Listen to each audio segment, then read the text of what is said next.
یا زیادہ ٹھنڈا ہو، دھوپ ہو یا چھائے ہو، بارش ہو یا آندھی ہو، کوئی بھی چیز تمہیں اللہ کی نماز سے نہ روک پائے، کوئی بھی چیز تمہیں اللہ کی نماز سے نہ روک پائے، اللہ کے ذکر سے نہ روک پائے۔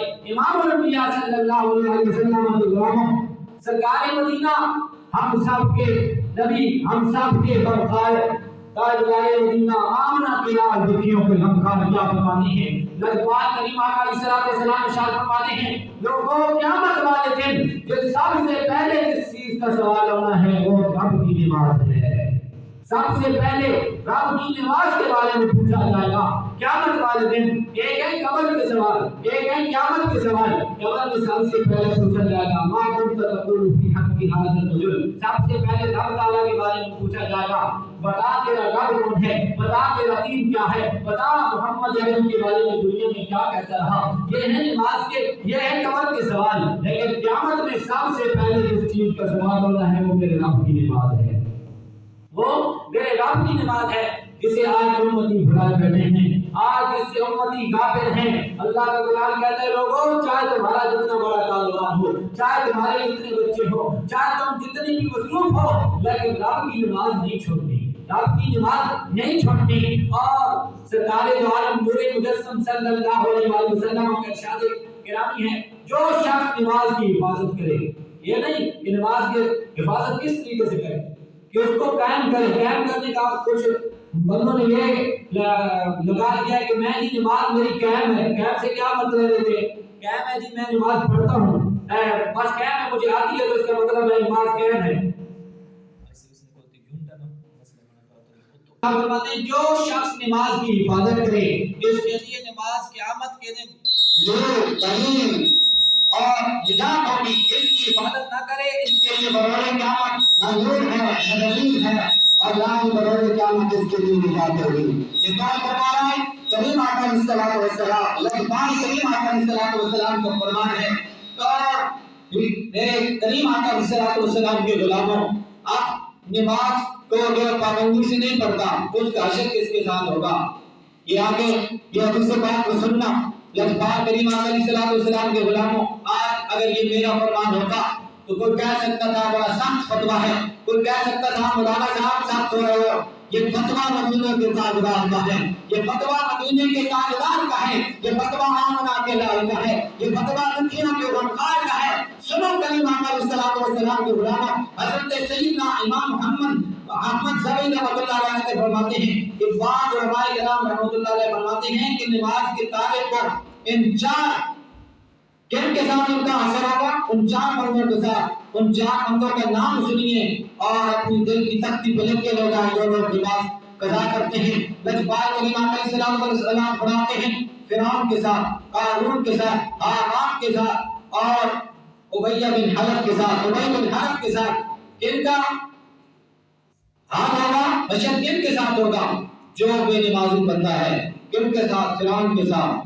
آپ جانتے ہیں فرعون کتنا بڑا گنہگار تھا، کتنا بڑا گنہگار ہونے کے الگ بات ہے، کتنا بڑا غدار تھا، کتنا بڑا کافر تھا، جو خود خدائی کا دعویٰ کرتا تھا، جو نماز کو قضا کرے، جو نماز کو نہ پڑھے تو اس کا اثر کس کے ساتھ ہوگا؟ فرعون کے ساتھ۔ جو نماز کو چھوڑے اس کا اثر کس کے ساتھ ہوگا؟ حامان کے ساتھ۔ اس کا اثر کس کے ساتھ ہوگا؟ قارون کے ساتھ۔ اس کا اثر کس کے ساتھ ہوگا؟ ابی بن حلف کے ساتھ۔ یہ کون فرما رہا ہے؟ میرے لجپال کریم آقا علیہ الصلوۃ والسلام کے غلاموں، یہ اتنے بڑے مکے کے سب سے بڑے کافر تھے جو نماز کو جان بوجھ کر قضا کرتا ہے، چھوڑتا ہے، ان کا حشر ان کے ساتھ ہوگا۔ اور بعض علماء فرماتے ہیں کہ ان کا حشر ان کے ساتھ کیوں ہوگا؟ جو حکومت کی مشغولیت کے سبب نماز نہ پڑھے گا اس کا حشر فرعون کے ساتھ ہوگا۔ جو حکومت کے پیچھے لگا رہا، بس میں حکومت میں مشغول ہوں، میرے ساتھ پر بڑی جوابداریاں ہیں، ذمہ داریاں ہیں، جو حکومت کی مشغولیت کی وجہ سے نماز کو ترک کرے گا اس کا حشر فرعون کے ساتھ ہوگا۔ اور جو دولت کے بعد نماز ترک کرے گا اس کا حشر قارون کے ساتھ ہوگا۔ اور جو وزارت کے سبب سے نماز کو قضا کرے گا اس کا حشر کس کے ساتھ ہوگا؟ حامان کے ساتھ ہوگا۔ اور جو نماز چھوڑے گا تجارت کی مصروفیت کے لیے اور تاجر ہو، جو مثلا تاجر بنتا ہے تو اس کا حشر کس کے ساتھ ہوگا؟ اس کا حشر ابی بن حلف کے ساتھ ہوگا۔ یہ مکے کے سب سے بڑے بڑے کافر ہیں، جن کے نام دلوانا کبھی آقا علیہ السلام کے غلاموں ہم صحابہ کرام کے نقش قدم پہ چلنے والے ہیں. کون صحابہ کرام؟ حضرت سیدنا فاروق اعظم رضی اللہ تعالیٰ عنہ پر جب قاتلانہ حملہ ہوا نا، حضرت سیدنا فاروق اعظم رضی اللہ تعالیٰ عنہ اس وقت بھی اپنے رب کی نماز پڑھ رہے تھے. اس وقت بھی اپنے رب کی نماز پڑھ رہے تھے. کبھی شدید زخموں کی حالت کے باوجود بھی آپ نے نماز نہیں چھوڑی. پوچھا گیا ہے فاروق اعظم اتنی زخموں کی شدت لاتے ہوئے بھی، اتنی زخموں کے تاب کے باوجود بھی آپ نے نماز نہیں چھوڑی. اے فاروق اعظم یہ کیا معاملہ ہے؟ سیدنا فاروق اعظم کہہ رہے ہیں زخم پیچھے ہوئے نماز پڑھ رہے ہیں. دنیا کی مصروفیات پیچھے ہیں، نماز پڑھ رہے ہیں. اور حضرت سیدنا عبادہ بن صامت رضی اللہ تعالیٰ عنہ حضور کے پیارے صحابی ہیں. آپ نقل فرماتے ہیں کہ نبی رحمت شفیع امت تاجدار مدینہ ارشاد فرماتے ہیں کہ جو شخص اچھی طرح وضو کرے پھر نماز کے لیے کھڑا ہو، اس کے رکوع سجود اور قرات کو مکمل کرے تو نماز کہتی ہے اللہ تیری حفاظت کرے، اللہ تیری حفاظت کرے جس طرح تو نے میری حفاظت کی. اب کون دعا کر رہی ہے؟ نماز بندے کے لیے دعا کر رہی ہے. کس کے لیے؟ جو رکوع سجود اور نماز کے مکمل ارکان کو اچھی طرح ادا کرتا ہے. اب اچھی طرح ارکان کو وہی ادا کرے گا جس کو نماز کے ارکان کا بھی پتہ ہو، فرائض کا بھی پتہ ہو، واجبات کا بھی پتہ ہو. بندے کو نماز کی دور کی بات ہے، بندے کو وضو کے فرائض کا پتہ نہ ہو تو اس نے پھر آگے کیسے ان کو ادا کرنا ہے؟ تو آج انشاءاللہ میں نے سوچا کہ اسی حوالے سے آپ کو نماز کے ارکان اور نماز کے فرائض سے آپ کو ادا کیا جائے. مزید کون ارشاد فرما رہا ہے کہ اس کے لیے دعا کرتی ہے نماز جو اس کے ارکان کو، اس کے فرائض کو، اس کے واجبات کو اچھی طرح ادا کرتا ہے تو نماز کل بروز قیامت اس کے لیے دعا کرے گی اور بلکہ شفاعت بھی کرے گی اور آسمانوں کی طرف اس نماز کو اٹھایا جاتا ہے نور کی حالت میں. اور جو اپنی نماز کو اچھی طرح نہیں پڑھتا، پڑھنے تو آتا ہے ٹکرے لگا کر چلا جاتا ہے، سیدھی طرح نہ رکوع کرتا ہے نہ سجدہ کرتا ہے، تو اس کے لیے نماز کیا کرتی ہے؟ اس کے لیے نہ نماز دعا کرتی ہے اور وہی نماز اس کے لیے ایک تاریکی میں اندھیرے کی صورت میں آسمانوں کی طرف اٹھائی جاتی ہے. پھر وہی نماز ایک پرانے کپڑے میں باندھ کر جو جلدی جلدی نماز پڑھنے والا اور پڑھانے والا اس کے منہ پر مار دی جاتی ہے وہی نماز. تو عزیزان اب دیکھیے کوئی بھی کام شروع کرنا ہو اس کے لیے بندے کو پتہ ہونا چاہیے کہ کیا کیا چیزیں ضروری ہیں. جب وہ چیزیں بندے کو پتہ چلے گا تو تب بھی بندہ وہ کام کر سکتا ہے.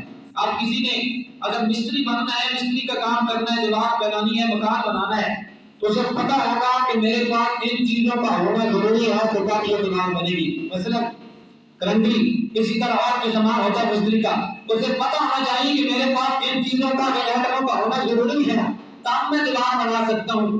اسی طرح کوئی اور کام شروع کرتا ہے تو اس کے پاس یہ پتہ ہونا چاہیے اسے کہ میرے پاس یہ ایٹم موجود ہوں گے تو تب میں یہ کام کر سکتا ہوں.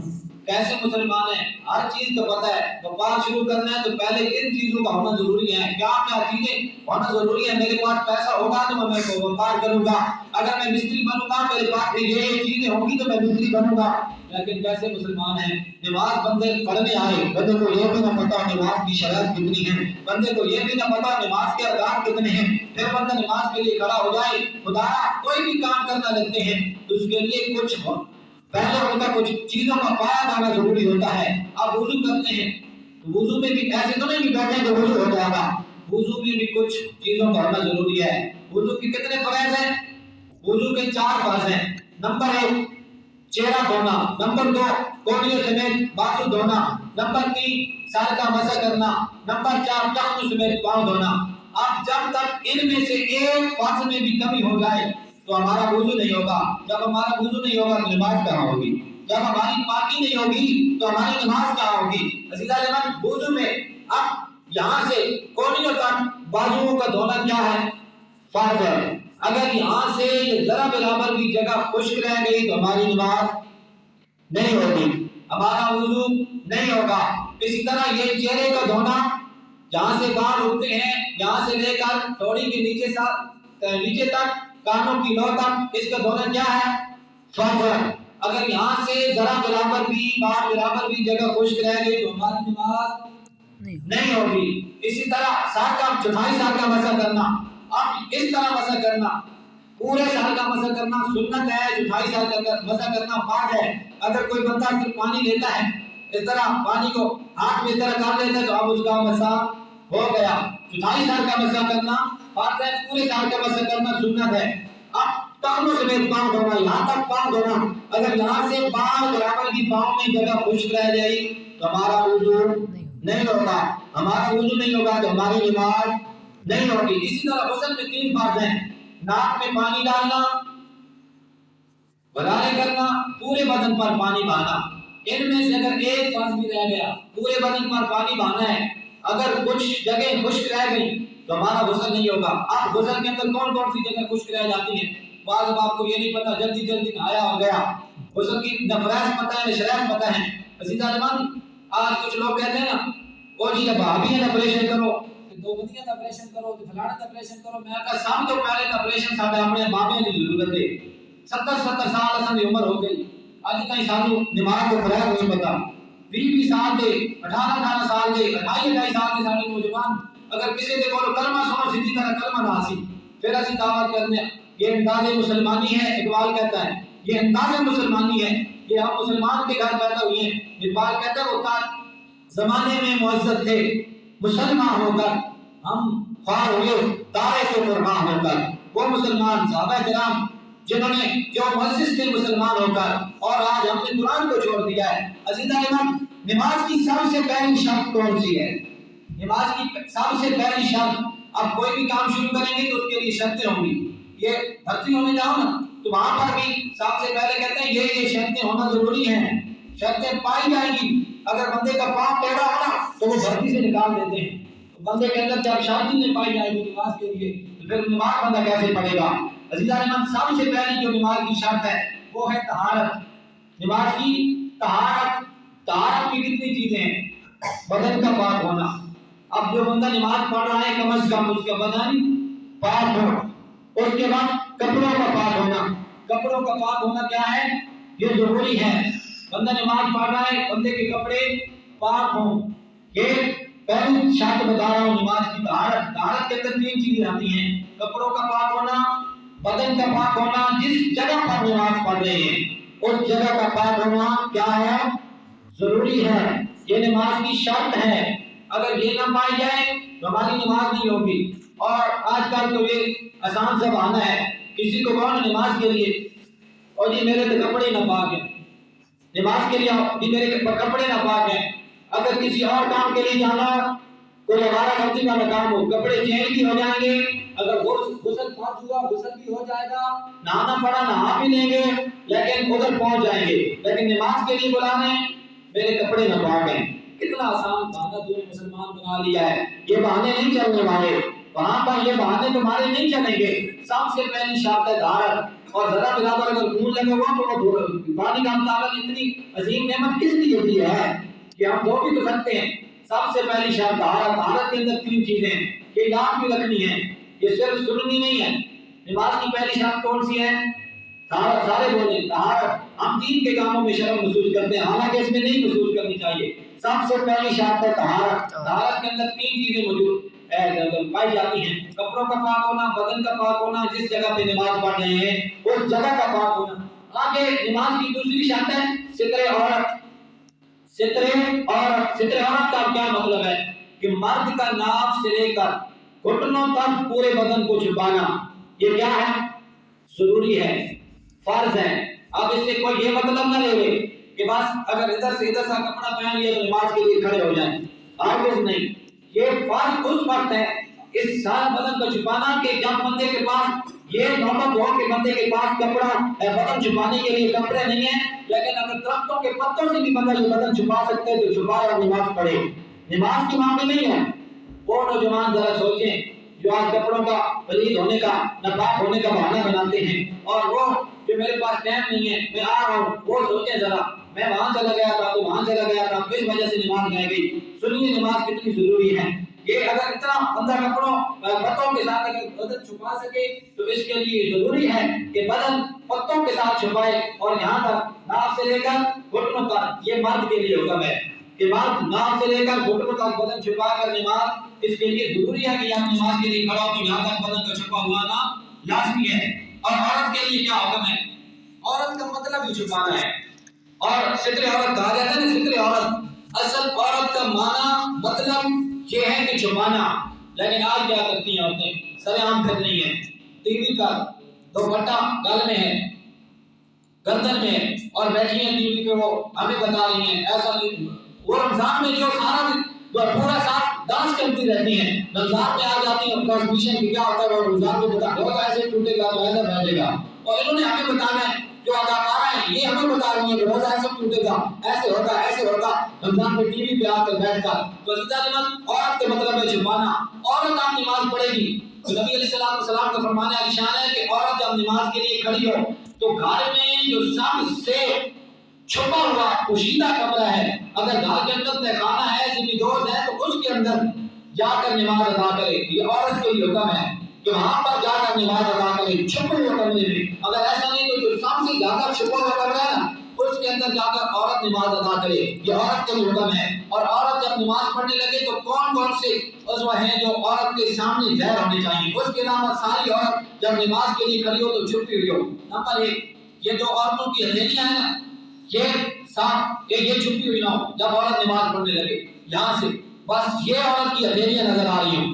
اس کے بعد یہ چہرے کا مختصر سا حصہ، یہاں سے عورت کا یہ چہرہ چھپا ہوا نہ ہو جب نماز ادا کرنے لگتی ہے۔ اس کے بعد یہ پاؤں کے تلوے عورت کے چھپے ہوئے نہ ہو جب نماز ادا کرنے لگتی ہے۔ اس کے علاوہ جب عورت نماز کے لیے کھڑی ہوگی تو سارے کا سارا بدن چھپا کر نماز ادا کرے گی، سارے کا سارا بدن چھپا کر نماز ادا کرے گی۔ میں آپ پوچھتا ہوں، جو عورت نماز کے لیے رب کے مصلی پہ کھڑی ہو تو سارے کا سارا بدن چھپا کر اس عورت کو نماز ادا کرنی چاہیے۔ کیا وہ عورت تین چہروں پہ آ کر ہمیں بتا سکتی ہے کہ ایسا نہیں تو ایسا؟ جو عورت صفا مروا کی پہاڑیوں پہ رب تعالیٰ کے گھر میں نہیں دوڑ سکتی، وہ عورت کرکٹ میچوں میں دوڑ سکتی ہے؟ ایسی ہے؟ وہ عورت پاکستان کے کبڈی میچوں میں حصہ لے سکتی ہے؟ وہ عورت بازاروں میں ننگے سر پھر سکتی ہیں؟ خدارا ہم کس سائڈ پہ جا رہے ہیں، کس سائڈ پہ جا رہے ہیں؟ تو نماز کی شرائط بتا رہا تھا، نمبر 1 طہارت، نمبر 2 ستر عورت۔ اب آگے نماز کی تیسری نمبر والی شرائط کون سی ہے کہ استقبال قبلہ۔ استقبال قبلہ سے کیا مراد ہے؟ بندے نے نماز پڑھنی ہے تو بندے کا منہ کس سائڈ پہ ہو۔ اب ایسا تو نہیں ہے نماز شروع کرنی ہے تو منہ ادھر کر لیا، ادھر کر لیا، ادھر کا نماز ہو جائے گی۔ یہ نماز کی ارکان ہے، یہ نماز کی شرائط ہے۔ بھائی جب ہم نماز شروع کریں گے تو ہمیں تو پتہ ہونا چاہیے یہاں پہ نماز پڑھنا اس کے لیے کیا کیا چیزیں ضرورت ہیں۔ اب استقبال قبلہ، قبلہ شریف کی طرف منہ ہونا یہ ضروری ہے۔ ہاں اگر آپ کسی ایسی جگہ پر گئے، یہ مسائل ضروری یاد رکھیں، اور یہ ضرورت روزمرہ زندگی میں کام آنے والے مسائل ہیں۔ اگر آپ کسی ایسی جگہ پہ گئے ہیں جہاں پر آپ کو قبلہ شریف کا پتہ نہیں ہے، کوئی بتانے والا بھی نہیں ہے، کوئی ایسا جنگل یا صحرا ہے جہاں پر آپ دیکھ رہے ہیں کوئی نظر نہیں آ رہا، اب وہاں پر آپ نے نماز ادا کرنی ہے، لیکن آپ کو پتہ نہیں ہے کہ قبلہ کس سائڈ پہ ہے، تو نماز کس سائڈ کیسے ادا کریں گے؟ بھائی نماز کے لیے قبلہ رخ ہونا یہ شرط ہے، تو وہاں پر آپ اپنا قیاس کیجئے، سوچ لگائیں کہ قبلہ کس سائڈ پہ ہے۔ اگر آپ کا جہاں پر ظن غالب ہے، آپ کا دماغ کہتا ہے کہ اس سائڈ پہ ہے، تو پھر آپ وہاں پر اسی سائڈ پہ منہ کر نماز پڑھیں، آپ کا قبلہ وہی ہے، کیونکہ رب تعالیٰ نماز قبول کرنے والا ہے۔ کیونکہ آپ کو لا علم نہیں ہے، آپ کو پتہ نہیں ہے کہ قبلہ کس سائڈ پہ ہے، پھر آپ کا جہاں پر ظن غالب ہو، جہاں آپ کا یقین ہے کہ قبلہ اس سائڈ پہ ہوگا، پھر آپ وہاں پر اس سائڈ پہ منہ کر کے نماز پڑھ سکتے ہیں۔ لیکن کوئی بندہ جس نے یہ سوچا ہے، اب آپ کے ساتھ آپ نماز پڑھ رہے ہیں، ایک اور بندہ آ جاتا ہے، اسے بھی نہیں پتا کہ قبلہ کس سائڈ پہ ہے، آپ کو دیکھتا ہے کہ آپ ادھر منہ کر کے نماز پڑھ رہے ہیں، تو وہ بھی آگے آپ کو دیکھ کر ادھر ہی منہ کر کے نماز پڑھنا شروع کر دیتا ہے، اس کی نماز نہیں ہوگی، آپ کی ہو جائے گی لیکن اس کی نہیں ہو پائے گی۔ کیوں کہ وہ بھی خود سوچ لگائے، اگر آپ ادھر نماز پڑھ رہے ہیں اپنی سوچ کے مطابق، لیکن اس کی سوچ یہ کہتی ہے کہ قبلہ اس سائڈ پہ ہے، تو پھر وہ ادھر منہ کرے، بے شک آپ ادھر پڑھتے نہیں، اگر کسی کوئی بتانے والا نہیں ہے۔ تو یہ استقبال قبلہ 3 نمبر والی شرط ہے، استقبال قبلہ۔ اس کے بعد ہے وقت کا ہونا۔ اب کوئی بھی نماز پڑھنی ہے، ہم جمعہ پڑھ رہے ہیں تو جمعے کا وقت تو ایسے تو نہیں آپ ہم صبح سے جمعہ ادا کر لیں، ایسا نہیں، وقت کا ہونا ضروری ہے۔ وقت کا جو بھی نماز پڑھے اس کا ہونا، وقت کا ہونا ضروری ہے۔ زور کی نماز پڑھنی ہے تو زور کا وقت ہو، اثر کی نماز پڑھنی ہے تو اثر کا وقت ہو، عشاء کی نماز پڑھنی ہے تو عشاء کا وقت ہو، مثلا جو بھی نماز ادا کرنی ہے اس نماز کا وقت ہونا ضروری ہے۔ کتنی شرط ہو گئی؟ نمبر 1 طہارت، نمبر 2 ستر عورت، نمبر 4 وقت، نمبر 3 وقت اور استقبال قبلہ، 4 شرائط ہو گئی۔ اب 5ویں شرط کون سی ہے کہ 5ویں، اور یہ بھی یاد رکھ لینا 3 وقتوں میں نماز مکروہ ہے، جب سورج ڈوب رہا ہو، سورج نکل رہا ہو اور زوال کے وقت۔ اس کے علاوہ آپ قضا نماز جب آپ کا جی چاہے پڑھ سکتے ہیں، ان 3 ٹائموں کے علاوہ جب سورج نکل رہا ہو، جب ڈوب رہا ہو اور زوال کے وقت۔ اس کے علاوہ آپ اگر قضا نماز پڑھنا چاہتے ہیں تو آپ جب چاہیں نماز پڑھ سکتے ہیں۔ اس کے بعد ہے نیت۔ اب نماز کے لیے نیت کا ہونا بھی ضروری ہے، نیت زبان سے نہیں، مثلا زبان سے نیت، یہ جو زبان سے نیت کہنا مستحب ہے، اگر کوئی کرتا ہے تو اچھا مانا ہے، اگر کوئی نہیں کرتا تو پھر بھی اس کی نماز ہو جائے گی۔ نیت دل کے ارادے کا نام ہے، دل کا پختہ ارادہ ہو کہ میں دل کے اندر یہ نیت کرتا ہوں کہ میں زور کی نماز پڑھ رہا ہوں، دل کے اندر آپ جب آپ گھر سے نکلے ہیں تو آپ کے دل کے اندر یہ طے تھا، آپ کی نیت تھی کہ میں جمعہ کے لیے جا رہا ہوں۔ اب ادھر آ کر اگر آپ زبان سے نہیں بھی کہتے نا تو کوئی مسئلہ نہیں، یہاں پر آپ کی نماز ہو جائے گی کیونکہ آپ جمعہ کی نیت سے آئے ہیں۔ دل کے پکے ارادے کا نام نیت ہے۔ 5 شرط ہو گئی۔ 36 شرط کیا ہے؟ یہ نماز سے پہلے والی ہے، ابھی نماز کے اندر تو باقی ہے، یہ نماز سے پہلے والی شرط بتا رہا ہوں کہ جب بندہ نماز کے لیے آتا ہے تو ان چیزوں کا ہونا ضروری ہے، ان چیزوں کا بندے کو پتا ہو۔ اب 36 شرط کیا ہے؟ تکبیر تحریمہ۔ تکبیر تحریمہ کیا ہے؟ کہ جب بندہ نماز پڑھنے لگتا ہے لفظ اللہ اکبر کہنا، جب نماز کو شروع کرتا ہے اللہ اکبر، یہ اللہ اکبر کہنا کیا ہے؟ فرض ہے، یہ شرط ہے نماز کی، اگر نہیں کہیں گے تو ہماری نماز شروع نہیں ہوگی۔ کانوں کو ہاتھ لگانا سنت ہے، لیکن اللہ اکبر کہنا یہ کیا ہے؟ یہ فرض ہے، یہ نماز کی شرط ہے۔ نماز کی کتنی شرائط ہو گئی؟ 6۔ یہ نماز کی شرائط ہیں، یہ نماز کے لیے ہونا ضروری ہے۔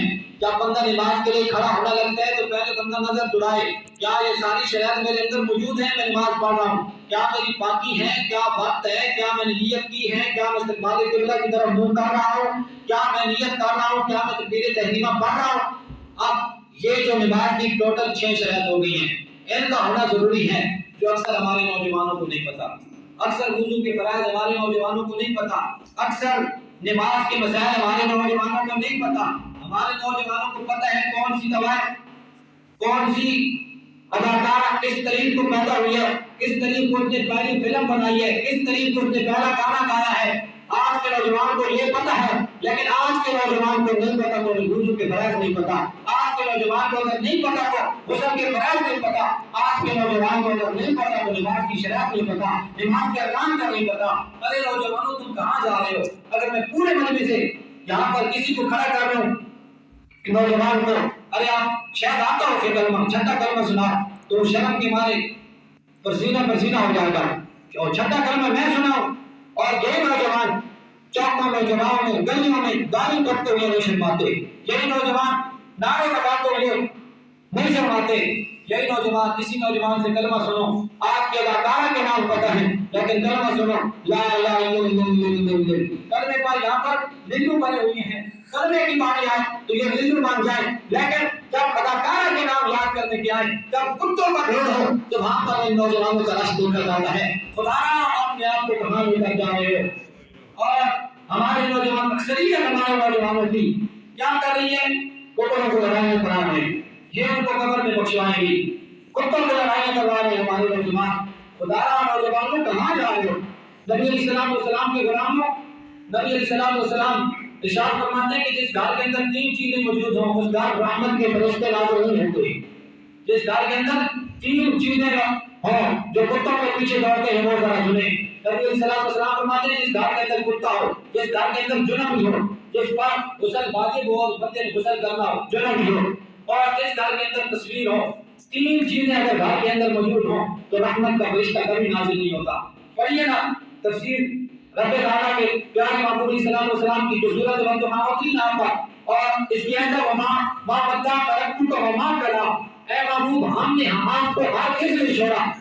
جہاں پر مسئلہ کچھ ایسے ہوا کہ نبی علیہ السلام کا کچھ دنوں وہی نازل ہونا بند ہو گئی اور کفار نے کہا کہ آپ کے رب نے آپ کو چھوڑ دیا، آپ کے رب نے آپ کو تنہا چھوڑ دیا، وہی نازل ہونا بند ہو گئی۔ تو یہاں پر یہ آیت مبارکہ اتری ما ودعک ربک وما قلی، اے محبوب ہم نے آپ کو نہیں چھوڑا، یہ کافر رد ہے، ہم نے آپ کو نہیں چھوڑا۔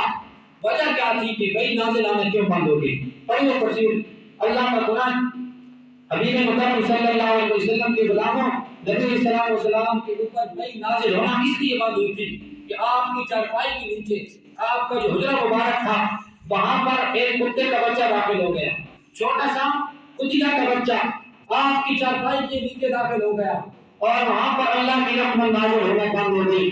کون نبی؟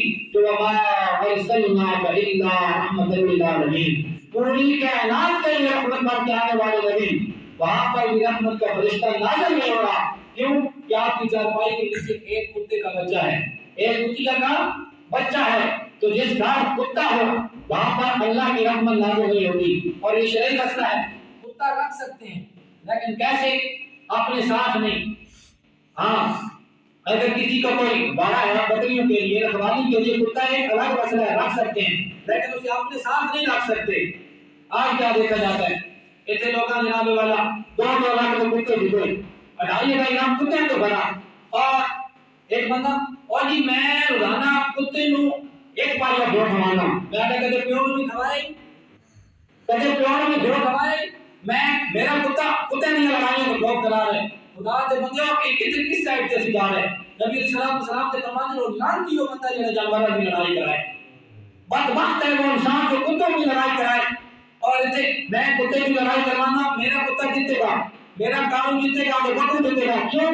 میں کتے کی روزانہ سب کو ڈنڈا گھٹنا، میں پتہ نہیں سکے پیو کی ہوتی نہیں، کہتے لوگ کتے میں ڈنڈا گھٹا لگ گئے، خدا کے بندے اپنے پیو نظر ایک نظر میں اپنے واسطے کوئی نہیں دیا۔ نبی صلی اللہ علیہ وسلم کے فرمانے نے جس ماں باپ کی محبت نہ چہرے کی زیارت کی تھی اور ایک مقبول حج کا ثواب حاصل کیا۔ صحابہ کرام نے عرض کی تھی یا رسول اللہ کہ 100 نہیں دیکھا، رسول پاک نے فرمایا وہ 100 مقبول حجوں کا ثواب ملا۔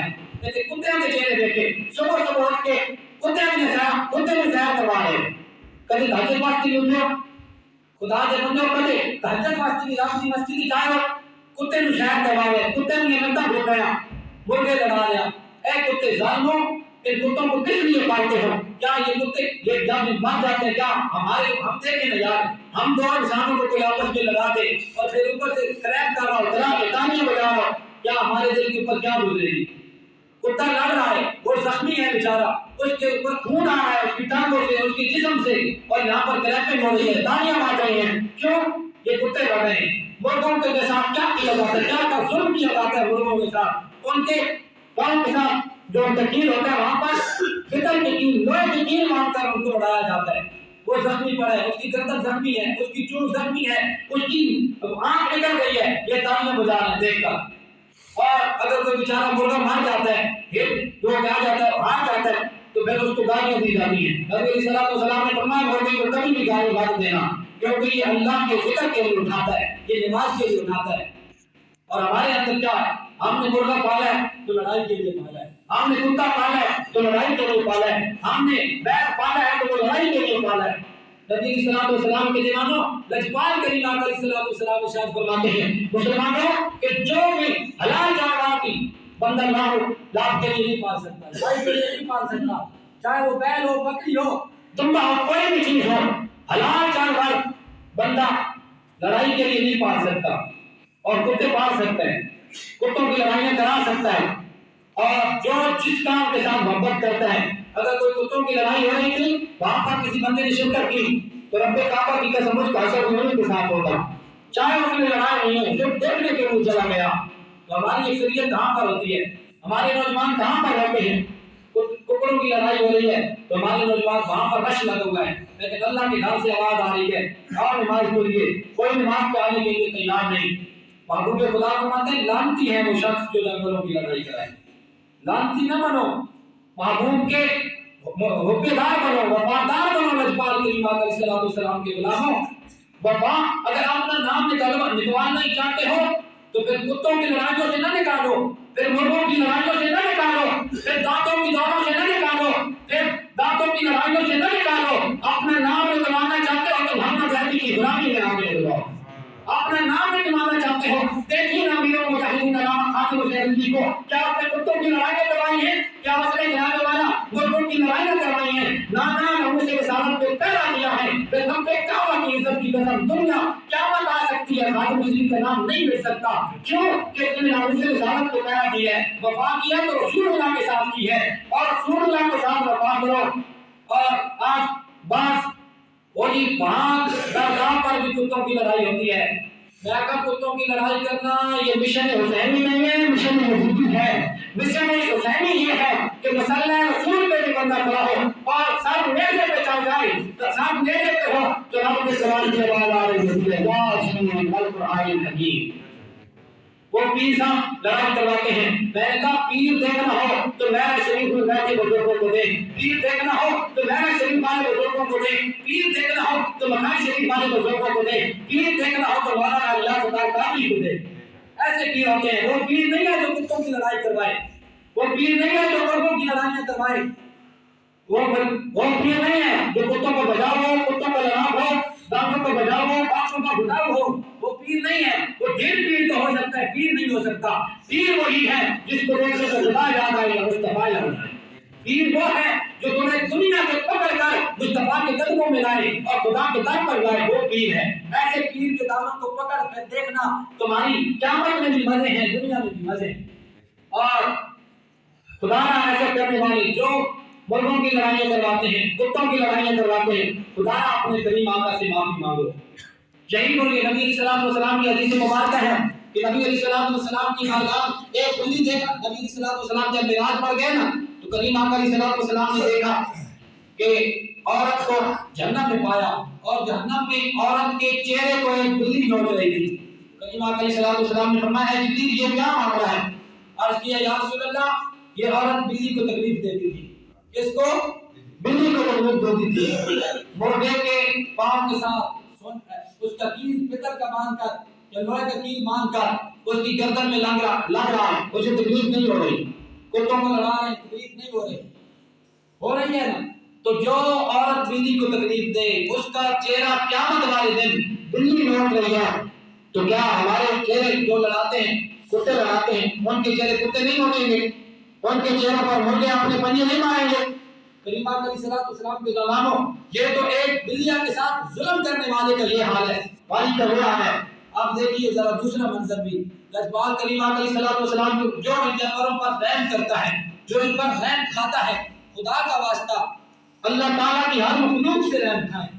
کل قیامت والے دن اگر یہی اللہ کی بارگاہ میں کھڑے ہو گئے، یا اللہ تو نے اس اشرف مخلوق بنایا تھا، یہ اشرف انسان ہے یا اشرف المخلوق ہے، یا اللہ سے پوچھو نا ہمارا ظلم کیا تھا، ہمیں کیوں لگاتے تھے؟ یا اللہ آج ہمیں انسان بنانا، ان کو ذرا یہ دلیلیں بنا، پھر ہم ان سے پوچھیں ان سے اپنے بدلے لیں کہ بتاؤ ہمارے ساتھ کیا دنیا میں رہ کر کیا کیا ظلم کی ہیں۔ اس وقت ہمارے پاس بتاؤ کون سے لفظ ہوں گے؟ نبی علیہ السلام کے دیوانوں، ایک عورت تھی بڑی بدکار عورت، بڑی گناہگار عورت تھی، اور اس نے کیا کیا کہ گزر رہی تھی ایک کنویں اس کے پاس سے، کتا ایک پیاسا مر رہا تھا پیاس کے ساتھ، اب اسے بڑا ترس آیا اور پانی پلانے کے لیے اس کے پاس کوئی چیز بھی نہیں تھی۔ اس نے کیا کیا اپنا دوپٹہ پھاڑا اور اپنا جوتا اتارا، جوتا اتار کے پانی کنویں کے اندر اس نے اپنے جوتے کو اتارا اور اس کے اندر پانی لے کر اس کتے کو پہنایا۔ نبی علیہ السلام کیا دیکھتے ہیں وہی عورت جنت میں پھر گئی ہے، وہی عورت جنت میں پھر گئی ہے۔ ایک کتے کے ساتھ رحم کرنے والی عورت اگر جنت میں پھر سکتی ہے تو کتوں کو لڑانے والے جہنم میں بھی جا سکتے ہیں، مرغوں کو لڑانے والے جہنم بھی جا سکتے ہیں۔ آج کتوں کو کپڑے پہنائے جا رہے ہیں ہمارے پاکستان کی سڑکوں پر، ہمارے معصوم بچے ان کے پاس پہننے کے لیے کپڑا نہیں ہے، کھانے کے لیے روٹی نہیں ہے، یہاں پر کتوں پر روزانہ کی بنیاد پر 40,000 روپے ان کو مہینے کی بنیاد پر کھلایا جا رہا ہے۔